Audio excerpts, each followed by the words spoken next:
Five, four, three, two, one. Thunderbirds are go. I would be remiss in my review of 1960s science fiction TV shows that I enjoyed if I didn't mention Gerry and Sylvia Anderson's brilliant Thunderbirds, which ran from 1965 to 1966 in 2 seasons for a total of 32 episodes. It was based on a secret organization called International Rescue, which would discover disasters that had either already occurred or were in process of occurring and would go rescue people. That was pretty much the entire premise of the show. They had these fantastic vehicles called the Thunderbirds. Thunderbird 5 was a space station which monitored the Earth and was in Earth orbit and was manned by John Tracy, who was played by Ray Barrett. And he's listed as Space Monitor, which I thought was kind of a cool title because that's what he does. He monitors TV and radio signals to listen in for disasters so they can go help people. Thunderbird 1 was piloted by Scott Tracy, played by Shane Rimmer, a great British actor. It was a rocket which would launch from the swimming pool on Tracy Island, which is their secret island somewhere in the Pacific. Thunderbird 2 was a sort of a cargo jet which could carry different pods that could carry different kinds of rescue vehicles. Most often it carried Thunderbird, and that was piloted by Virgil Tracy. And Thunderbird 3 was a space rocket, which was piloted by Alan Tracy, played by Matt Zimmerman. Virgil Tracy was played by David Holliday. The head of the organization was their father, Jeff Tracy, who was played by Peter Dineley, who also read that intro, 5, 4, 3, 2, 1, Thunderbirds are go. Brains was played by David Graham, who was an engineer who would come up with solutions to some other difficult problems. He was played as kind of a nerd, and he had these big, Coke bottle glasses, and he talked in a stutter for some reason. And they also had a quote-unquote London agent who was played Lady Penelope, who was played by Sylvia Anderson, and her rather funny, snooty Cockney butler Parker, who was also played by David Graham. Graham based Parker on a waiter at a pub where he used to go get lunch. And apparently he actually asked the waiter, "Do you mind if I use your voice for this show I'm doing, the Thunderbirds?" And the waiter said, no, go ahead. So he would go in and study him basically at lunch, the way he spoke. And then he would use that for Parker. They also had a woman who was sort of their helper and cook, maid, but she also assisted on missions as well. She was not just a servant director. Her name was Tintin. She's played by Christine Finn. And then there was this evil character who's actually only in 6 episodes. He's called the Hood. And he was always trying to get information on international rescue. And he was always unsuccessful, mostly because he would be intercepted by Lady Penelope and Parker in their brilliant, bright pink Rolls Royce known as FA Fab 1, which had things like it had tire shredders, it had a machine gun that fired out of the grill, and missiles and or grappling hooks that fired from the back grill. It was really a very cool car. Parker was always the chauffeur and was always driving Lady Penelope around. As I say, he had that funny Cockney accent. "Yes, m'lady, no, m'lady." He always talked like that, which I thought was really funny, even when I was a kid. As I said, there were 32 episodes. The music was by Barry Gray, of course, the Thunderbird March, and it was produced by Reg Hill, the Andersons' longtime producer. And they had some great writers, including Tony Barwick, who also wrote quite a number of episodes of Fireball XL5, Stingray, and went on to do Captain Scarlet and UFO and Space 1999, a really good writer. And also they had a science fiction writer named John Peel that was sort of an advisor and would tell them, how to subtly put in, subtle behaviors for the characters.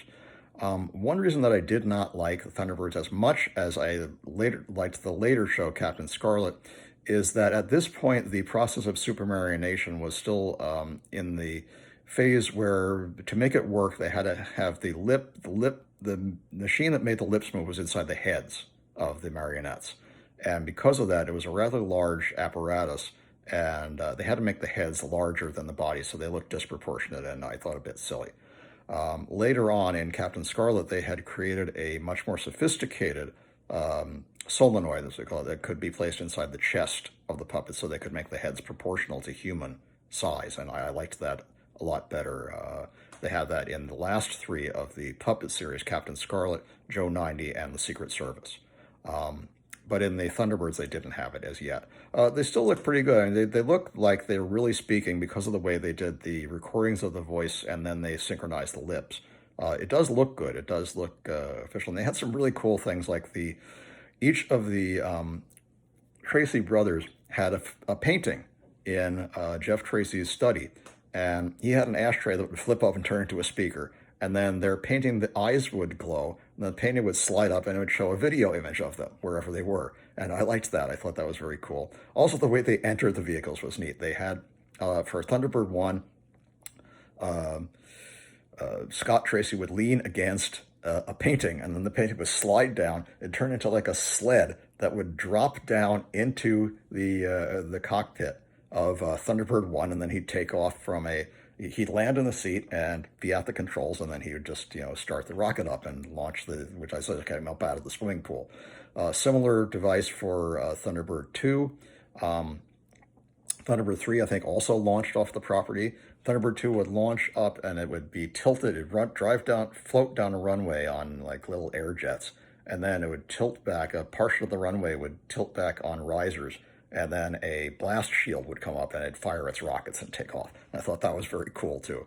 The special effects were terrific. Again, they were done by Derek Mettings, and presumably, although he's not listed in this show, his assistant Mike Trim, because some of these vehicles have a distinct Mike Trim look, particularly Thunderbird 2. The Tracy brothers were all named after the Mercury astronauts. Alan was Alan Shepard, John is John Glenn, Scott is Scott Carpenter, Virgil is Virgil Gus Grissom, and Gordon is Gordon Cooper. So I thought that was a very cool thing. They also have this, like I said, they have the enemy, the Hood, and they have other enemies. The Hood only appears in 6 episodes, so he's not really a major character. Though I thought it was very cool that his eyes glowed and he could hypnotize people. And apparently, Tintin, their helper, was his sister, and he had some sort of like a psychic hold over her that he could influence her at times. I thought that was really interesting. Great vehicles, great explosions, great special effects. Something was always blowing up or burning or crashing in just about every episode. And I'm not going to go through the episodes because there are 32 of them, like I said. I rewatched the first one, Trapped in the Sky, which is really cool, about this very futuristic jetliner, and the Hood plants a bomb on board that will go off if its landing gear go down, so it can't land. And they've only got a limited amount of fuel, and also because it runs on nuclear power, it will irradiate the passengers if they're on it for too long. So the International Rescue has to come up with a very innovative way to rescue them. It almost doesn't work, which I thought was great. That was another key element that I liked about the show, is that there was a lot of suspense. Their gadgets, as sophisticated and interesting as they were, sometimes malfunctioned or didn't work right, or they were just about to, rescue something and something went wrong, something caught fire, something didn't work. That really built up the suspense a lot. They really, again, I credit that to the really brilliant writing on the series. One of my favorites, probably second only to Captain Scarlet and UFO, which is my personal favorite, but sorry, third, I should say. Really terrific series, well worth watching, and they're all available on Tubi for free. One thing that I found out later on, I always wondered, they always said when something was going right, they'd say FAB.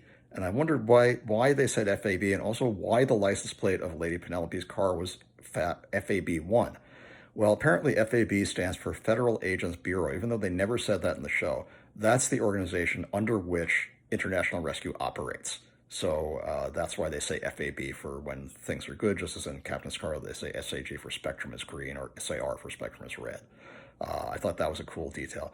The show was so popular that the British referred to Christmas 1966 as the quote-unquote Thunderbird Christmas. Every kid wanted Thunderbird toys, and they made a whole line of them. They made all the action figures of all the Tracy brothers and the Hood. Dinky made toys of all 5 of the Thunderbirds, and the most popular one actually was Lady Penelope's FAB-1, which featured a figure of Parker driving and Lady Penelope in the back seat, and it would fire missiles out of the front and also out of the back. And that is a very popular, very collectible Dinky toy, if you can even find it. So until next week, Thunderbirds are go!